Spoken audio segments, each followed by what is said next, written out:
राजनीति पैसों का खेल है। ऐसे में आप जैसे चप्पल छाप नेता की राजनीति में क्या जगह है? अगर अमित भटनागर सत्ता में आ गया, पावर में आ गया, विधायक बन गया, तो फिर वो अपने आप को कहाँ छुपाएंगे? लोगों को बेवकूफ बनाने का तरीका जाति होती है। हर दफ्तरों में भ्रष्टाचार है, कोई उसमें बोलने वाला नहीं। मैंने प्रधानमंत्री जी को नहीं आने दिया। मेरे ऊपर बहुत दबाव पड़ा, मेरे परिवार पे दबाव पड़ा, मैंने अपना घर छोड़ दिया। समस्याओं के लिए मुझे अपनी जान भी देनी पड़े तो मैं दे दूंगा। मैंने अपना पूरा जीवन आपके चरणों में अर्पित कर दिया, इसलिए एक चप्पल छाप नेता निकल के आता है। नमस्कार, इस वक्त मैं बिजावर विधानसभा में मौजूद हूं और हमारे साथ सामाजिक कार्यकर्ता आम आदमी पार्टी के अधिकृत प्रत्याशी अमित भटनागर जी मौजूद हैं। जनता के कुछ सवाल हैं, जनता का कुछ मानना है, समझेंगे भटनागर जी से कि जनता के इन सवालों का आपके पास क्या जवाब है। सबसे पहले भाई साहब आपका स्वागत। जी बहुत बहुत धन्यवाद आपका भी। जनता का मानना है, जो बिजावर विधानसभा की जनता है, उनका मानना है कि राजनीति पैसों का खेल है। ऐसे में आप जैसे चप्पल छाप नेता की राजनीति में क्या जगह है और आपका क्या काम है राजनीति में? देखिए, राजनीति जो पैसे का खेल है, वो राजनीति जनता को लूटती है, जनता को छलती है। पैसे से आप चुनाव तो जीत जाते हैं, लेकिन उसके बाद से पैसे से सत्ता, सत्ता से पैसे का खेल चलता रहता है, जिससे जो व्यक्ति है, जैसे आज स्कूलों की स्थिति खराब है, कोई बोलने वाला नहीं है।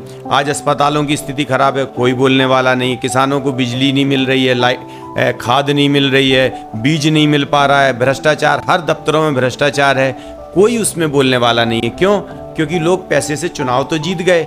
चुनाव जीतने के बाद लोगों ने फिर सत्ता से पैसा और पैसे से सत्ता का खेल तो खेला, लेकिन जनता की समस्याओं पे नहीं बोला। इसीलिए एक जगह बनती है, इसलिए एक चप्पल छाप नेता निकल के आता है और वो जनता की समस्या उठाता है।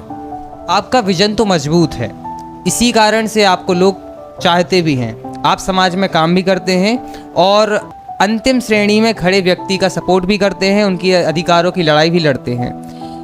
अब हम आपसे जानना चाहते हैं कि इस लड़ाई में आप किस प्रकार अपने आप को मजबूत समझते हैं? देखिए, क्या है कि मुझे बहुत जनता का प्रेम, सहयोग और आशीर्वाद मिल रहा है ना। लेकिन कुछ लोगों का ये मानना, इससे विरोधियों में खेमे में एक घबराहट है ना, क्योंकि उनको पता है कि अमित भटनागर अगर आ गया है, अमित भटनागर अभी भी सवालों को उठा रहा है, लड़ाई लड़ रहा है, लेकिन वो अपनी सत्ता की ताकत से अपने आप को कहीं ना कहीं छुपा पा रहे हैं, बचा पा रहे हैं, रोक पा रहे हैं। तो अगर अमित भटनागर सत्ता में आ गया, पावर में आ गया, विधायक बन गया, तो फिर वो अपने आप को कहाँ छुपाएंगे? उनकी जगह तो जेल में है। इसलिए विरोधियों द्वारा कई बार एक चीज ये कही जाती है कि अमित भटनागर है तो अच्छा, बहुत संघर्षशील है, लेकिन कमजोर है। जब मैं उनसे पूछता हूँ कि भैया मैं कहाँ कमजोर हूँ, है ना, पैसे में, तो पैसे की बात है तो कौन पैसे जनता को बांट रहा है ना, क्योंकि जनता को तो हम विजन ही दे सकते हैं, उस विजन से काम ही कर सकते हैं, है ना। दूसरी बात रही कि व्यक्ति कहाँ कमजोर है, कि लड़ाई लड़ने में।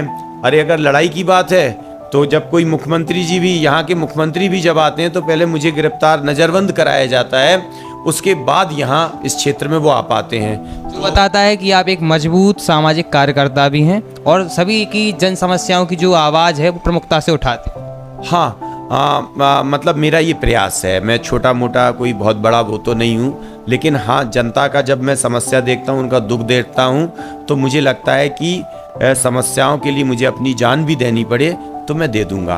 और ये मेरी ताकत नहीं है, ये नैतिकता की ताकत है। अगर आपके पास नैतिक ताकत है, जैसे अभी प्रधानमंत्री जी शिलान्यास के लिए आने वाले थे, पुनर्वास किया नहीं है, लोगों को जहां बसाना था वहां बसाया नहीं है, शिलान्यास करने आ रहे हो आप किसी चीज़ का, आप सिर्फ राजनीतिक फायदा उठा रहे हो। वहाँ आदिवासी किसान लोग रह रहे हैं, उनकी भावनाओं से आप खेल रहे हो। मैंने प्रधानमंत्री जी को नहीं आने दिया। मेरे ऊपर बहुत दबाव पड़ा, मेरे परिवार पर दबाव पड़ा, मैंने अपना घर छोड़ दिया, लेकिन जनता का साथ नहीं छोड़ा। और इससे मैं ये कह सकता हूँ कि मेरे अंदर एक कमिटमेंट है जनता की सेवा का, और यही कारण है मेरे पास एक स्पष्ट विचारधारा भी है। अपने आप को जनता के लिए प्राण तक अर्पित कर देने का एक मैंने फैसला लिया है, तय किया है, और मैं वैसा जैसा मैंने तय किया है वैसा मेरे साथियों और सबके सहयोग से मैं करने का प्रयास भी कर रहा हूँ। और यही मैं कहना चाहता हूँ कि इन सब चीज़ों से जनता का प्रेम, आशीर्वाद और सहयोग मुझे प्राप्त होता है। जितने लोग चुनाव में हैं सबका अपना अपना जातिगत आंकड़ा है, सबकी अपने जातिगत समीकरण है। ऐसे में आपका क्या है? देखिए, सबका एक जाति है और जाति जो है वो लोगों को बेवकूफ़ बनाने का काम है ना। इसीलिए कि वो जाति के आधार पे, जैसे मान लीजिए एक कोई जाति है, उसका 40,000 वोट है, वो जीत गया, तो उस जाति के लिए क्या करेगा? स्कूल खोलेगा, स्कूल तो सबके लिए है। अस्पताल खोलेगा, अस्पताल तो सबके लिए है। वो उस पर्टिकुलर जाति के लिए क्या करेगा? पर्टिकुलर जाति के लिए कोई काम नहीं होता है। लोगों को बेवकूफ़ बनाने का तरीका जाति होती है, पैसे के आधार पे लोगों का। और जाति है तो आपने उस जाति के लिए इतने समय से, आप उस जाति के आज ही तो हो नहीं गए, इतने समय से आपने उस जाति के लिए क्या किया? आपने, जब वो जाति परेशानी होती है तो आप उस जाति के लिए 5 साल से क्या करते आए हैं, है ना। मेरी जाति इंसानियत है और मैं इंसानियत के नाते कह सकता हूँ कि मेरा जो वोटर है, किसी का 40,000 है, किसी का 30,000 है, किसी का 7,000 है, किसी का 12,000 है, मैं एक इंसान हूँ और मेरा इंसानों का जो वोटर है वो 2,14,000 समथिंग है जो इस विधानसभा में है। इसलिए मैं जातिगत आधार पे भी भारी हूँ।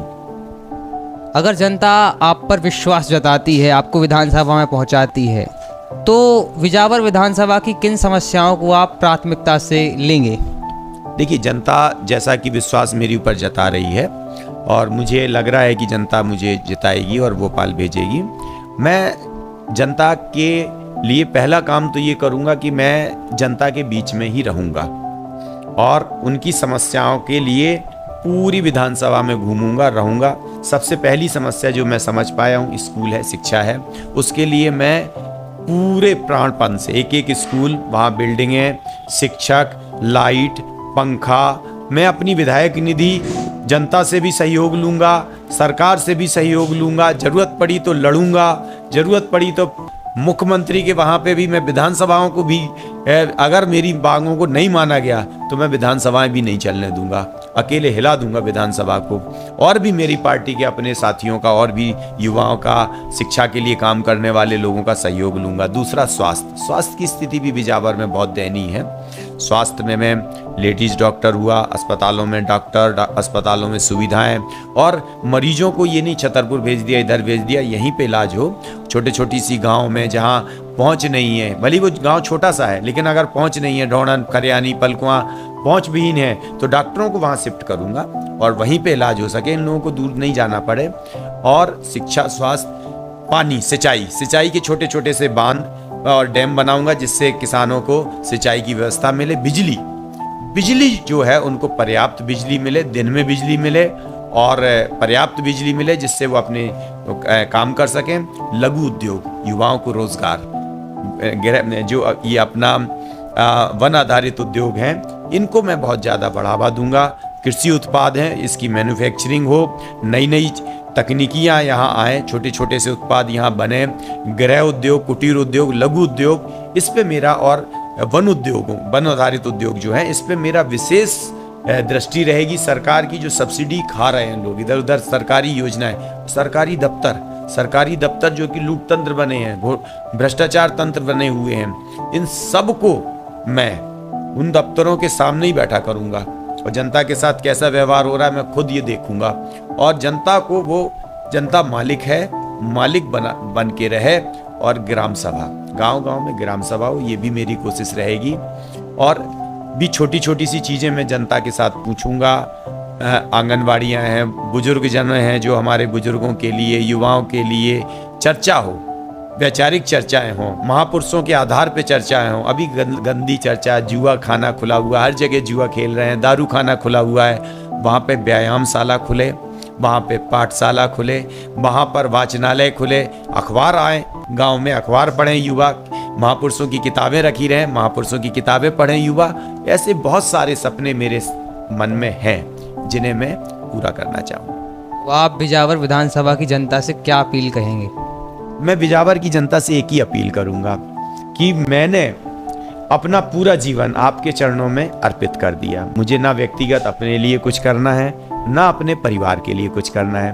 बस मुझे एक मौका दीजिए। ये लड़ाई मेरी नहीं है, ये लड़ाई जनता की है इन बेईमान और भ्रष्टाचारी नेताओं से। तो एक मौका मुझे दीजिए, मैं इस बिजावर विधानसभा को इस भारत की वो विधानसभा बना दूंगा कि इस विधानसभा के बाद युवा, बुजुर्ग, सब नेता यही सोच लेके आएगा, सोच बदल जाएगी। आज राजनीति की सोच भ्रष्टाचार की है, जनता के पास वोट की ताकत है। जनता एक बार अपने वोट का सही और मेरे अपील को ध्यान रखते हुए मेरी बात को सुने, समझे और अपना मतदान मेरे लिए कर दे। मैं ये उनसे अपील करूंगा और उन्हें ये विश्वास दिलाऊंगा कि मैं आपके विश्वास पे 99% नहीं 100% पूरा खरा उतरूंगा और इस बिजावर विधानसभा को एक प्रयोगशाला बना दूंगा कि यहां से नेता सीखेगा, समझेगा, करेगा। लेकिन ये मेरे अकेले बस की बात नहीं है। मुझे आपका आशीर्वाद चाहिए, मुझे आपका साथ चाहिए, मुझे आपका सहयोग चाहिए। हर बार आप किसी को हराते आए हैं, हर बार आप किसी को जिताते आए हैं, लेकिन जनता हमेशा हारी है, जीता कोई भी हो। पहली बार है कि जनता अपनी लड़ाई लड़े और जनता जीते। मैं इसमें जनता से ये विश्वास दिलाता हूं कि मैं इसमें आपको जिताऊंगा। मेरा एक बार सहयोग कर दीजिए। धन्यवाद। ये थे आम आदमी पार्टी के अधिकृत प्रत्याशी अमित भटनागर जी, जिन्होंने प्रमुखता से जनता के सवालों का जवाब दिया।